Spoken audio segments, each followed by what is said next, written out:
Bienvenidos a todos a nuestro primer capítulo de este nuevo podcast. Este episodio tratará sobre la utilidad de la lengua dentro del cristianismo. Soy Juan Pablo Daca. Y Ezequiel Genovese, y en el día de hoy hablaremos de las muchas utilidades que tiene la lengua dentro de esta religión. En esta ocasión realizaremos una entrevista a un invitado especial, pero antes daremos un contexto sobre el tema de la evolución de la lengua refiriéndonos a la religión cristiana. Es increíble todo el camino que ha tenido la lengua cristiana durante tantos años, tantas traducciones, tantos procesos que ha tenido la Biblia, y a su vez es sorprendente cuánta utilidad tiene. Así que para entenderlo un poquito más, comencemos hablando cómo fue su evolución.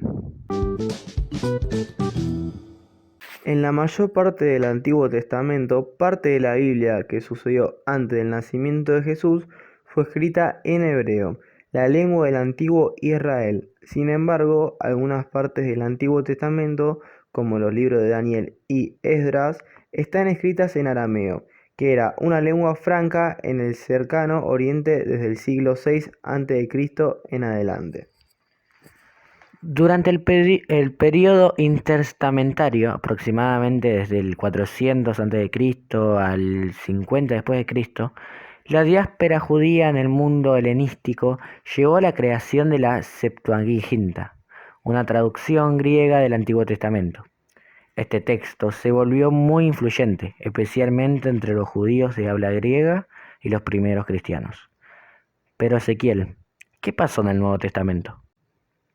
Bueno, ya en el Nuevo Testamento, que es la parte de la Santa Biblia desde el momento donde nació el Mesías en Belén, Jesús y sus primeros seguidores, que eran judíos, hablaban mayoritariamente arameo, aunque el hebreo también seguía siendo importante en contextos religiosos. A pesar que se hablaba en esa lengua, el Nuevo Testamento fue escrito en griego, koiné, la lengua franca del Mediterráneo oriental de esa época.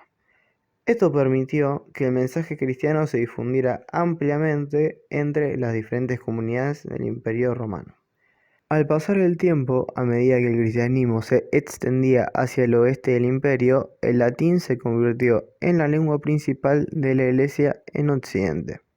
Las primeras traducciones de la Biblia al latín, como la Vetus Latina y luego la Vulgata de San Jerónimo en el siglo IV, fueron cruciales para la evangelización.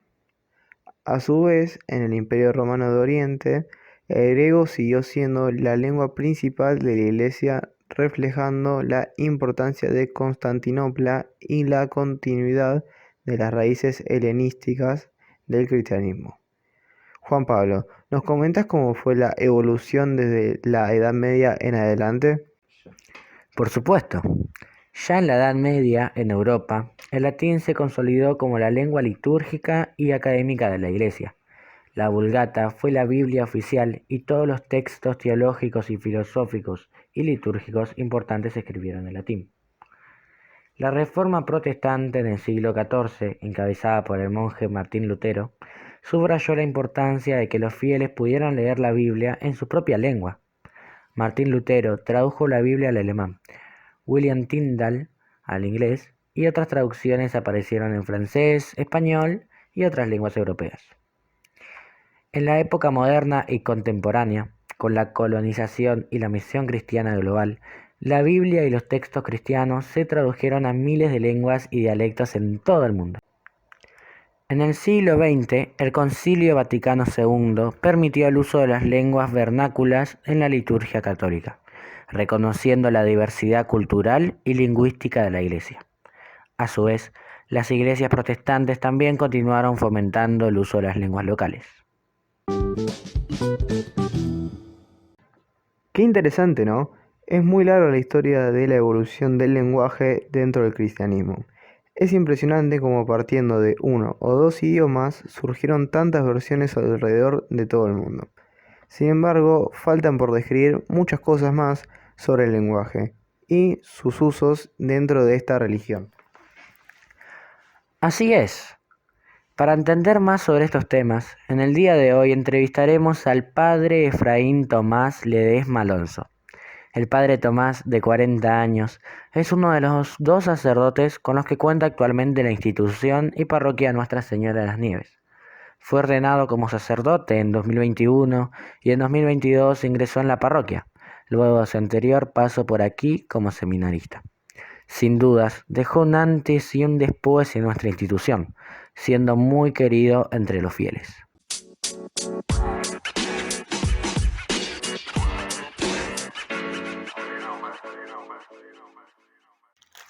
Bueno, acá estamos con el padre Tomás. Es siempre un gusto y un privilegio para nosotros tener la posibilidad de entrevistarte y estar hablando contigo. En el día de hoy te preguntaremos sobre algunos tópicos respecto a la lengua en el cristianismo, como por ejemplo las traducciones de la Biblia, las oraciones en latín, el don de lenguas, entre otras. Es siempre un honor y orgullo poder entrevistarte sobre estos temas. Desde ya, muchas gracias. Bueno, gracias chicos por tener esta oportunidad de este encuentro y esta charla, entrevista. En el podcast estuvimos recordando y analizando cómo fue la evolución de la lengua en la Biblia en el cristianismo. Notamos cómo al pasar el tiempo fue atravesando distintos idiomas y lenguajes. Para comenzar, queríamos preguntarte cuál es el idioma que para vos es el más importante, el más especial para la Iglesia y por qué. Lo que tenemos que saber es que si bien la Iglesia hablamos en muchas lenguas, o sea, distintos lenguajes, el más importante es el latín, porque es una lengua sería más madre, de la cual nacieron otras lenguas, por ejemplo el alemán, el castellano, el español, el italiano, muchas lenguas nacieron de esa, y sería de alguna manera la más santa, la lengua más pura. Después se fue en cada país, cada región fue adaptando un lenguaje propio, pero esa sería para nosotros la lengua más importante. Qué interesante. También notamos que el latín es muy importante para la iglesia. Está en todos lados. Es más, antiguamente las misas se celebraban en latín y de espaldas. ¿Por qué cree que es tan usada para las oraciones, por ejemplo, que sea latín le da como un plus al poder de la oración? Por un lado, las misas en latín es porque en un momento la iglesia se hizo como diría, una nación general. O sea, más allá de que hay regiones en el mundo, la iglesia era como un país. Entonces, en ese momento, para unificar, digamos, la lengua y unificar la oración a Dios, se hizo todo en latín. Eso tiene sus cosas buenas y sus cosas malas, porque la mayoría de la gente no comprendía latín y entonces no le costaba rezar. Entonces también no podían comprender lo que el sacerdote estaba rezando, y, y por eso hace menos de 100 años la iglesia dijo, bueno, cada región puede rezar con la lengua materna, con la lengua que tiene cada país. Y ahí las misas, por ejemplo, se empezaron a rezar en la lengua española, en nuestro caso, y cada nación en la lengua que tenía su país. Por otro lado, el latín, como ustedes dicen, sí tiene un efecto especial. Es como la iglesia tradicionalmente se rezó muchos siglos en latín, tiene un poder la oración en latín, lo cual no tiene, tiene es más fuerte la oración. Pero podemos caer, siempre esto hay que verlo, ¿no? Pero podemos caer en el tradicionalismo que hace que ese poder no se dé. Siempre que uno reza con fe, sí se podría decir que hay más fuerza en la oración, pero si uno lo hace por tradicionalismo, que vemos muchos grupos así como muy tradicionales, que hacen que no se dé ese poder, porque lo hacen porque hay que hacerlo, digamos, porque la iglesia, como estuvo muchos siglos rezando así, piensan que siempre tiene que ser así, y no es por eso, sino es por la belleza, lo que hablábamos antes, la belleza, la manera de rezar. El latín tiene eso, digamos, como lengua. No soy un especialista en latín, pero hablé con muchas personas que hablan en latín y estudian latín, y tanto sacerdotes como laicos, y entonces me comparten eso, que es una riqueza muy grande. A mí personalmente no me cuesta mucho el latín, pero sé que es algo para hacer, digamos, como personal. Claro, tiene mucho sentido. Pero, ¿por qué antiguamente se celebraban las misas en latín y de espaldas? ¿Qué otras características tenían estas antiguas misas? ¿Cuál era el objetivo de celebrarse así y por qué ya no? Las misas antes se celebraban en latín y de espaldas porque como que todo el pueblo junto con el sacerdote debían mirar a Jesús, ¿no? Entonces el sacerdote viene Jesús al mundo, entonces todos estaban mirándolo a él. No es que el sacerdote le da espalda al pueblo, porque eso como que no queda bien, pero se empezó a decir eso, como que el sacerdote le da espalda al pueblo. Pero en realidad la razón es que todos miran a Dios, a Jesús. Entonces el sacerdote, si está mirando en una mesa y todos están atrás del sacerdote, queda como que está de espalda. Y en latín viene por eso también, porque como les decía antes, era el idioma universal de la Iglesia. Sigue siéndolo, pero es una lengua muerta, o sea, ningún país se habla latín, solo algunas personas, algunas comunidades. Las características que tenían las misas así más antiguas, se podría decir que en realidad no son tan antiguas porque tienen 70 años. Hace 70 años, si uno iba a misa, se encontraba con un ritual así. El objetivo era ese, que todo el pueblo mira a Dios, inclusive el sacerdote. El sacerdote hoy tiene como más protagonismo, mira a la gente, eso siempre todo hay que verlo con su coso, con el tema positivo y con el tema tan medio negativo que a veces los sacerdotes toman mucho protagonismo hoy y el protagonista es Dios, es Jesús. Pero también lo bueno es que uno interactúa con la gente, o sea, reza con la gente, nos miramos, y eso es muy importante, ¿no? La comunicación verbal y visual. Y, y el por qué ya no, porque la Iglesia se reunió hace 70 años, se llama Concilio Vaticano II, que se llama una reunión general de la Iglesia, que fue la segunda vez que se hizo en la Iglesia, o sea, hubo el Concilio Vaticano I y el Concilio Vaticano II, se reunieron todos los obispos del mundo para decidir cómo celebrar. Además de muchas otras cosas, decidieron cómo hacer que la misa sea más cercana para nosotros, para todos, digamos. Entonces, definieron, cuando la Iglesia define, es algo importante, definieron que debía hacerse en la lengua del lugar, el sacerdote mirando a la gente, de alguna manera así se participa más y se entiende mejor lo que uno está rezando. Hay una queja continua de los cristianos, que dicen que hay muchas malas traducciones en la Biblia, que a lo mejor en el idioma original querían decir una cosa y en su traducción terminaron poniendo otra. ¿Es verdad esto? ¿Qué opinas?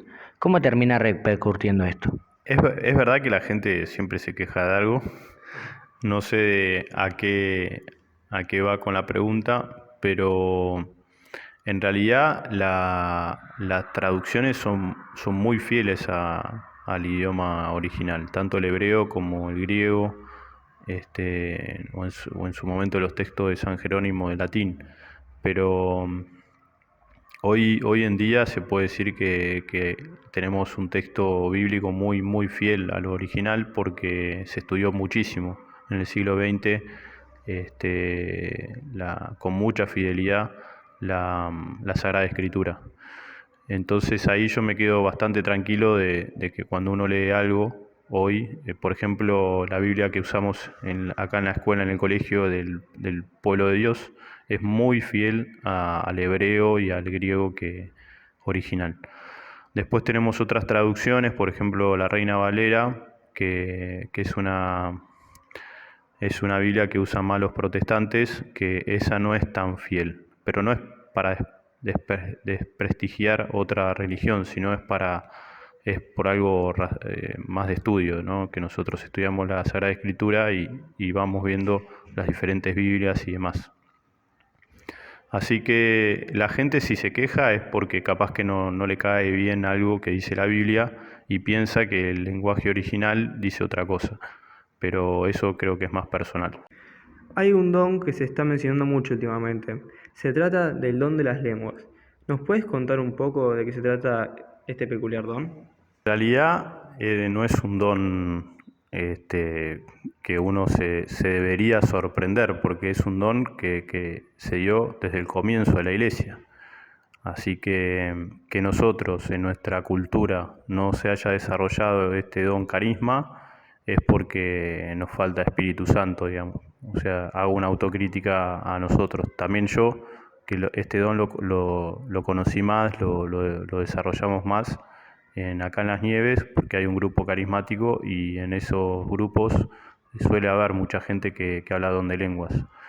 Pero cuando uno va a la Sagrada Escritura, como recién hablábamos tanto de la Biblia, son dones que no son muy como...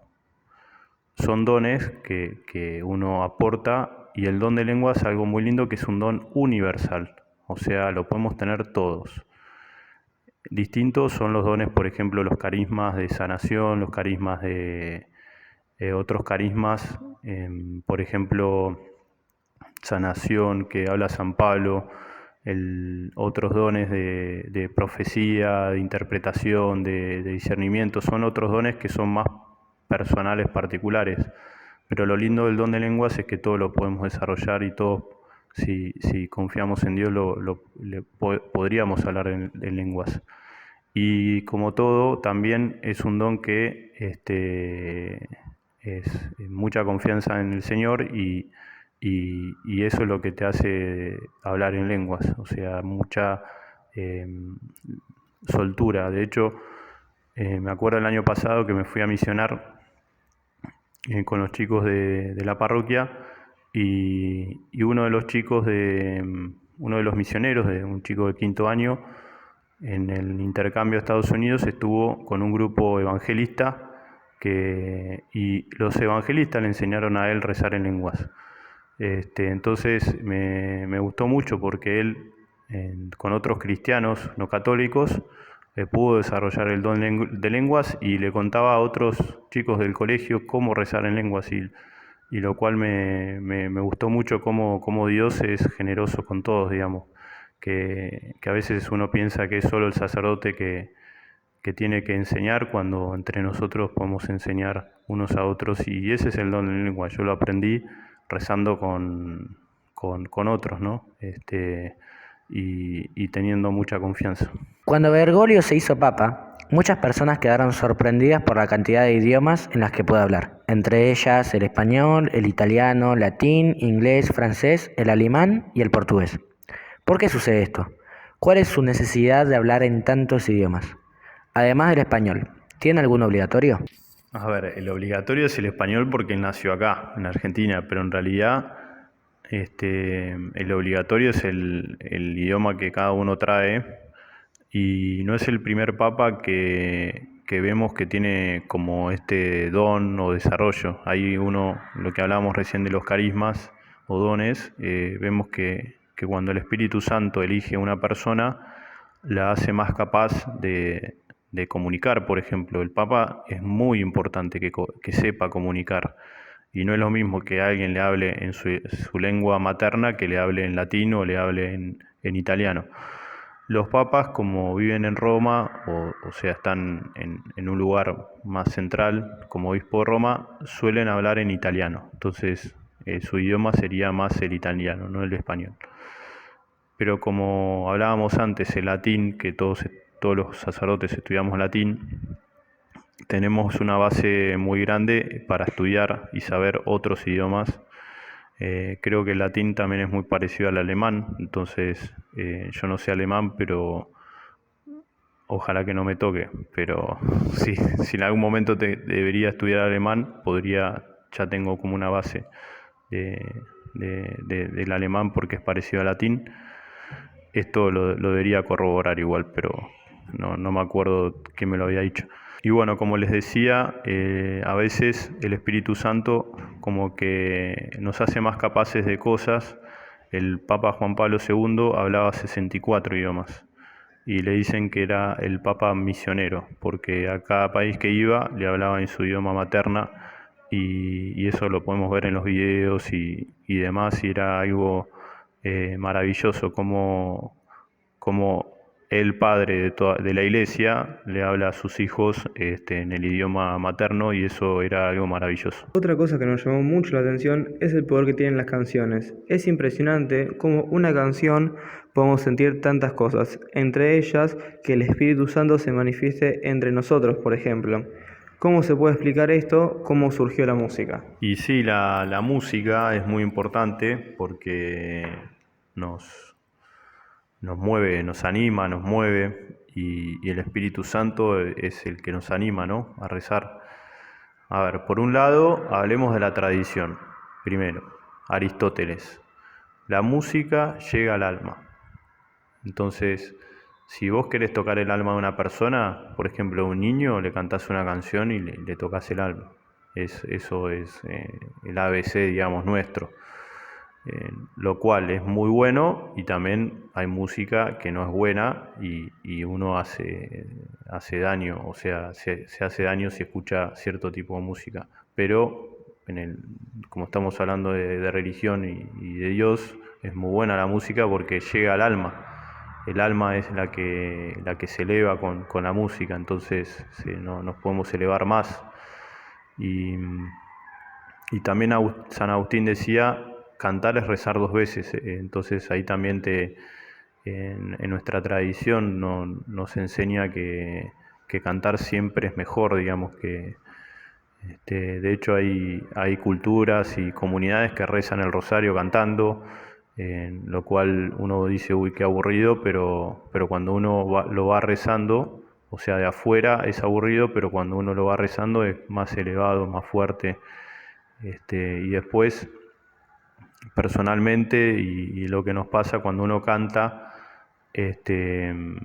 nos pasa eso, ¿no? Nos anima,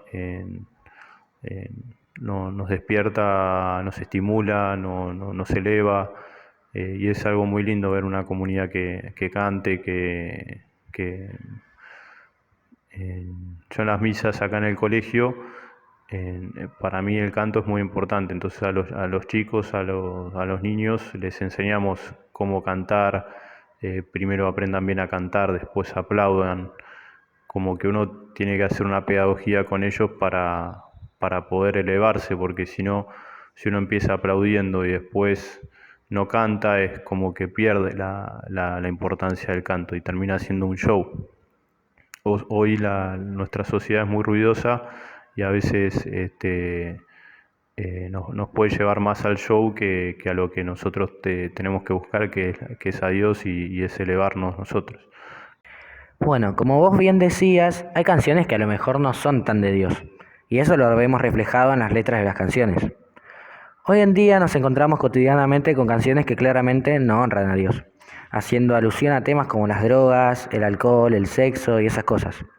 ¿Qué efectos crees que podría tener una persona que está constantemente escuchando estos temas? ¿Qué recomendación nos darías a nosotros y a nuestros oyentes para evitar estas canciones? Es muy importante y difícil responder porque va a generar rechazo lo que voy a decir, pero bueno, ya que me lo preguntan, lo voy a responder. Primero, Dios nos llama a ser atentos e inteligentes. Entonces, inteligentes es en cuanto que todo lo que nosotros recibimos por estímulo de afuera, sea una canción o lo que sea, nos toca, nos perturba en el bueno y en el mal sentido, o sea, nos altera. Y si uno aunque escuche sin prestar atención, aunque sea música en inglés que no entendamos la letra, esa música queda resonando, porque nuestro inconsciente recibe mucho estímulo, información que después en algún momento el inconsciente se hace consciente y va a saltar y va a buscar ese estímulo. Si uno constantemente está hablando, o sea, está escuchando como hacer lo que te gusta, drogate y demás, a pesar de que uno no se drogue, capaz que en algún momento de la vida eso sale afuera y nos puede provocar como que tenemos menos defensas a eso, ¿se entiende? O sea, nos baja las defensas porque lo metemos todo en el inconsciente.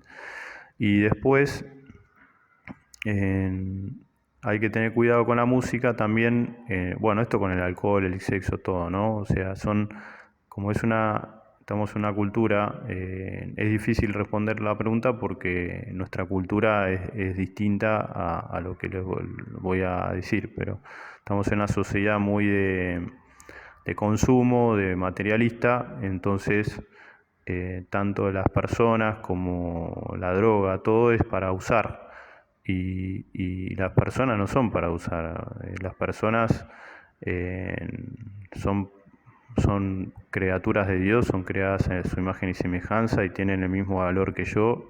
Entonces, si uno escucha esa música, se estimula con eso, seguramente las relaciones que va a tener con la gente, con los otros, van a ser de eso, de que te uso hoy en el boliche y después ya está, y eso no está bien, no es de Dios. Y así con todo, ¿no? Y les quería compartir mi testimonio que yo cuando tenía un amigo que escuchaba música bien de Sepultura, música muy de rock pesado, medio, para no decir malo, digamos, con letras muy que no son de Dios. Y yo me gustaba mucho esa música y mis padres me permitían escucharla sin saber qué significaba, y hoy en día me di cuenta que no era de Dios, que tuve que hacer una purificación muy grande y, y bueno, hay que tener mucho cuidado con las canciones,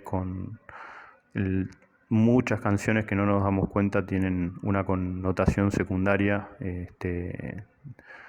y a veces hasta invocan a cosas que no son de Dios. Por eso hay que tener mucho cuidado, no hay que tampoco tener miedo y pensar todo el tiempo de estar como cuidándose, pero saber que no ser simplista y saber que cualquier cosa no me hace nada y no es así, sino uno creo que si va creciendo tiene que aprender a saber, ¿no? Que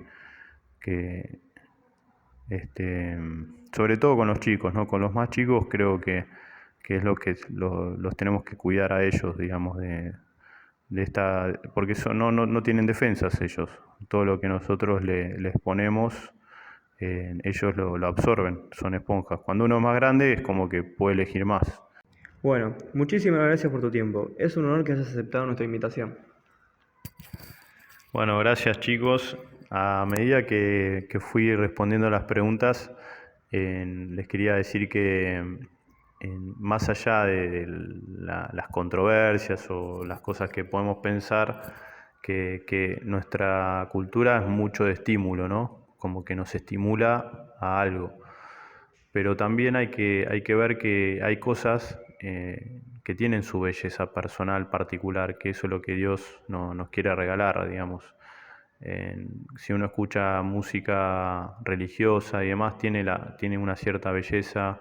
Música clásica, para no hablar de Dios, pónganle la música clásica, también tiene su belleza, y creo que ahí tenemos que aprender a encontrar eso, digamos, esa belleza. Bueno, gracias por este espacio y bueno, estoy por acá por el colegio, la escuela, así que cualquier cosa me buscan y lo charlamos. Un abrazo a todos. Esto fue todo por el episodio del día de hoy. Hoy aprendimos muchas cosas sobre la lengua respecto a la religión cristiana. La evolución del lenguaje en este aspecto muchas veces es desconocida. Por eso hoy se nos ocurrió traer este tema para poder hablarlo. Además, tuvimos la visita del padre Tomás. Sin dudas, aprendimos muchas cosas nuevas con él. Tal cual. Muchas gracias a los oyentes que nos estuvieron acompañando durante este primer episodio del podcast. Se los agradecemos de corazón. Y recuerden estar presentes en nuestro siguiente capítulo, en donde traeremos cosas muy interesantes. Hasta luego.